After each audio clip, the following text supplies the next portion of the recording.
आपण जर चॅनल नवीन असाल तर कृपया सबस्क्राईब करा, जेणेकरून आपल्याला येणारे सर्व व्हिडिओ पाहता येतील. तसंच आपले जुने जे लाईव्ह किंवा जुने व्हिडिओ आहेत ते तुम्ही पाहू शकता. आपलं टेलिग्राम चॅनल देखील एमसी बूस्टर, ते देखील तुम्ही जॉईन करा, जेणेकरून तुम्हाला स्पर्धा परीक्षा तयारीमध्ये योग्य असं मार्गदर्शन मिळणार आहे. तर आज राज्यसेवा पूर्व परीक्षा 2024 पेपर 1 याची पहिली आन्सर की आलेली आहे. आणि आता सगळ्यांच्या मनात एकच चर्चा आहे की कट ऑफ किती लागेल. तर कट ऑफ किती लागेल किंवा मुख्यची तयारी कोणी करायला पाहिजे, यासाठी हा व्हिडिओ आपण बनवत आहोत.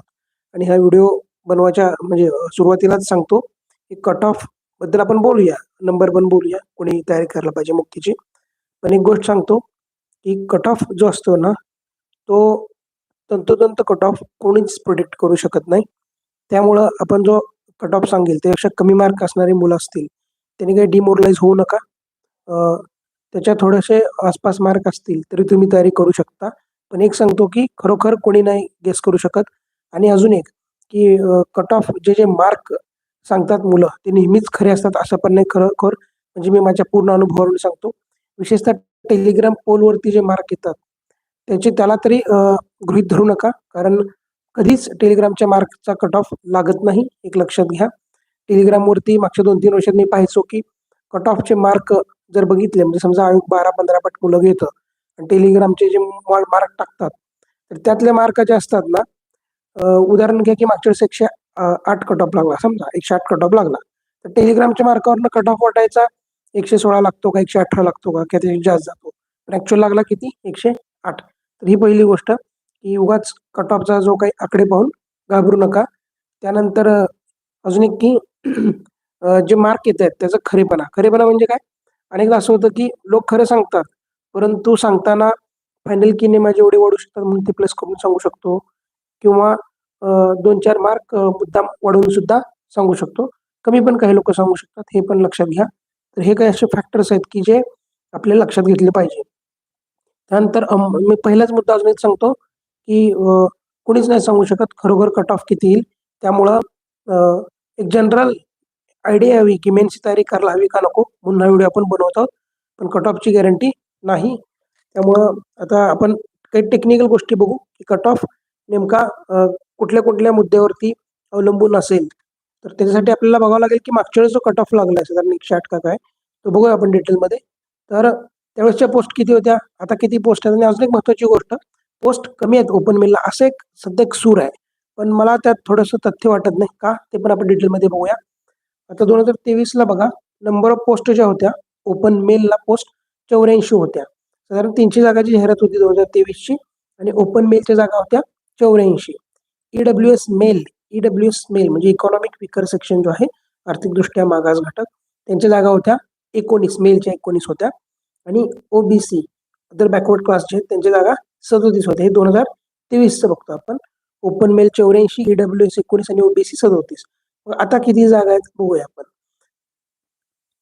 ओपन मेल 2024ची जागा बघतो आपण, ओपन मेलच्या 70 आहेत, इथे बघा 84 होत्या. मग वाटेल की अरे जागा कमी आहेत, मग कट ऑफ मध्ये खूप फरक म्हणजे वाढेल का खूप. तर दुसरं बघा, ईडब्ल्यूएस जागा इथं 32 आहेत, 24ला ईडब्ल्यूएस जागा 32 आहेत, परंतु ईडब्ल्यूएसच्या जागा 23ला 19 होत्या. म्हणजे आता जागा जास्त आहेत. ईडब्ल्यूएसच्या 32 जागा आहेत, आधी 19 होत्या. ही खूप महत्वाची गोष्ट लक्षात घ्या. ओबीसीची जागा 37 होत्या 2023 मध्ये, ओबीसी 37 होत्या. आता ओबीसीची जागा 59 आहेत. ही महत्वाची गोष्ट आहे. मागच्या वेळेस जागा 37 होत्या आणि आता 59, म्हणजे जवळपास कितीची वाढ आहे, 37 आणि 59 जर आपण बघितलं तर जवळपास 22 जागा ह्या जास्त आहेत, म्हणजे खूप मोठ्या जागा जास्त आहेत. आणि ईडब्ल्यूएस मध्ये 19 वरून 32 जागा, एका दुसरी जागा इकडे तिकडे होऊ शकते म्हणजे सांगण्यामध्ये, पण लक्षात घ्या. अजून एक महत्वाची गोष्ट, एसईबीसीचा नवीन जो प्रवर्ग आलाय सोशल इकॉनॉमी बॅकवर्ड क्लासचा, त्याला 29 जागा आहेत. ही खूप मोठी गोष्ट लक्षात ठेवा. एसीबीसीला 29 जागा आहेत, म्हणजे आधी हा एसीबीसी जो वर्ग आहे तो ईडब्ल्यूएस मध्ये होता, आणि एसीबीसी प्लस ईडब्ल्यूएस म्हणून 19 जागा होत्या मागच्या वेळेस. इथं 23ला एसीबीसी आणि प्लस ईडब्ल्यूएस म्हणून फक्त 19 जागा होत्या. आता ईडब्ल्यूएसच्या सेपरेट 32 आहेत, एसीबीसीच्या सेपरेट 29 आहेत.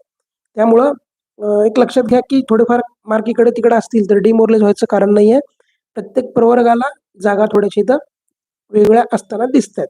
तर एसीबीसी आणि ईडब्ल्यूएस जर टोटल काउंट केली यावेळेस आपण, तर जवळपास 61 जागा आहेत. EWCCBC जागा 61 आहेत, ओपन मेलची जागा 70 आहेत, हे लक्षात घ्या. इथं EWCCBC 61 आहेत, आधी किती होत्या? फक्त 19 होत्या मागच्या वेळेस. तर मला वाटतं की हा पण एक महत्त्वाचा फॅक्टर कट ऑफ ठरवण्यामध्ये म्हणजे इम्पॉर्टंट रोल प्ले करणार आहे. त्यानंतर टोटल पोस्ट किती झाल्या मग 2024 मध्ये? तर इथं जे आपण पाहत होतो की हा 23चा कट ऑफ आहे, 108. आत्ताच सांगत नाही मी, हा 23चा कट ऑफ आहे.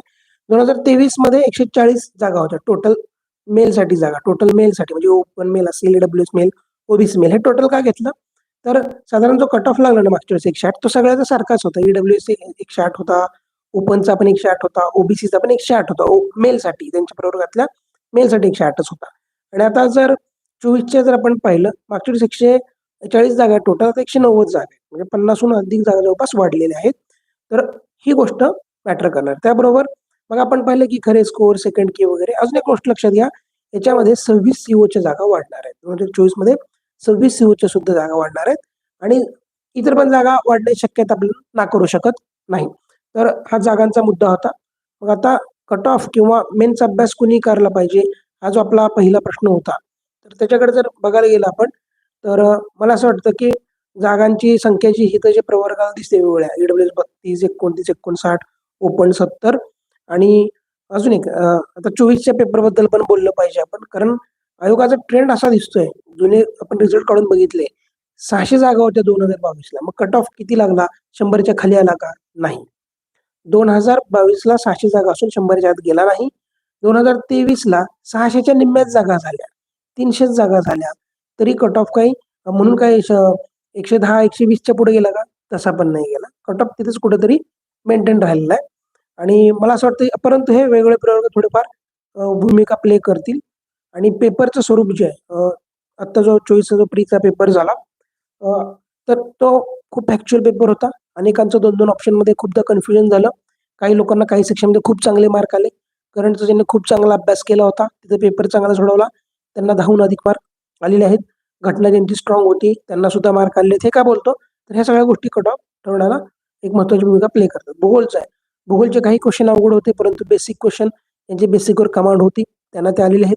इतिहासाचा सेक्शन सोपा होता, अनेकांना इतिहासमध्ये मार्क आलेले दिसतील. त्यानंतर विज्ञान. विज्ञान पण ज्याने अभ्यास केला, बेसिक चांगला आहे, त्यांना एक ॲव्हरेज मार्क यायला काही अडचण नाही. आणि पर्यावरणाचे काही क्वेश्चन थोडे आउट ऑफ बॉक्स होते. पर्यावरण जे 5 पैकी पूर्वी 4 वगैरे द्यायचं, तसं येईल असं मला वाटत नाही. इकॉनॉमीचे क्वेश्चन जे आहेत, काही क्वेश्चन जे आहेत ते वेगळे होते. असं इकॉनॉमी फार असं म्हणजे खूप बघितले क्वेश्चन असं फारसं वाटलं नाही.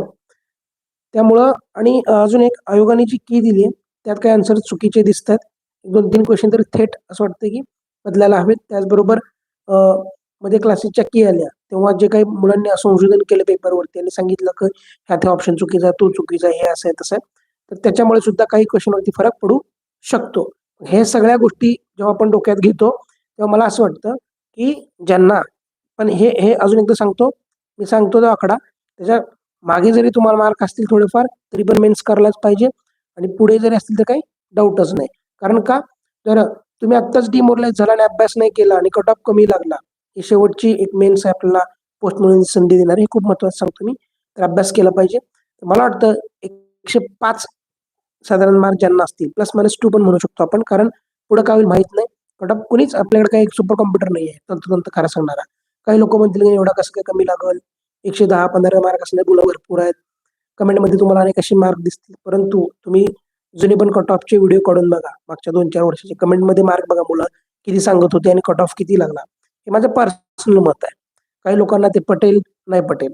मला असं वाटतं उगाच आपण काहीतरी कट ऑफचा आकडा सांगायचा आणि काही मुलं डिमोरलाइज होऊन अभ्यास करून सोडून द्यायचे आणि चुकून जर ते क्वालिफाय झाले ते मेन्सला आणि त्यांनी वेळ वाया घातला, तर मग मात्र त्यांचं आयुष्यावरती परिणाम होऊ शकतो. आणि असं खूप जणांच्या बाबतीत मी होताना पाहिलेलं आहे की कट ऑफ सांगतात एक, पण लागला वेगळा आणि वेळ वाया घातल्यामुळं मेन्सचा अभ्यास नीट नाही झाला आणि आपण स्पर्धेतनं बाहेर पडलो. म्हणजे काठावर असणारी मुलं 105च्या आत असणारी, तर त्यांना सुद्धा 100% चान्स आहे, नाही असं नाही. कारण जागा प्रत्येक कॅटेगरीला बऱ्यापैकी जागा आहेत. सीओच्या जागा पण थोड्याफार वाढणार आहेत.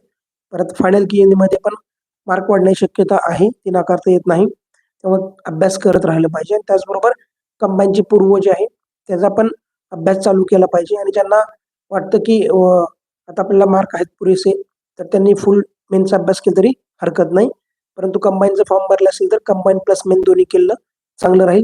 कोर मेन्सचे जे विषय आहेत ते तुम्ही नंतर केले तरी चांगले राहतील. पण ज्यांना खूपच असं वाटतं की नाही मला राज्यसेवेत पोस्ट काढायची, बाकी कंबाईन वगैरे मला काही देणं घेणं नाही आहे, तर त्यांनी मेन्स राज्यावर फोकस केलं तरी चालेल.